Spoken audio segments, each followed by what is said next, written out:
এই ব্যক্তি নিজের সমস্যা সমাধানের জন্য অনেক বিবেকবান মানুষের কাছে গিয়েছিলেন, কিন্তু কোনো কাজ হয়নি।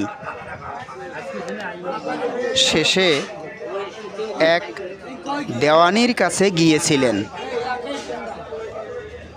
সেই দেওয়ানি তাকে এমন ঘুরান ঘুরিয়েছিলেন, তার বর্ণনা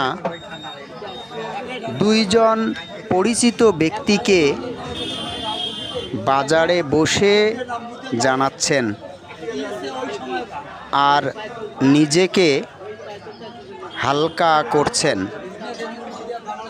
এই হচ্ছে আমাদের সমাজে বিবেকবান মানুষের কাজ।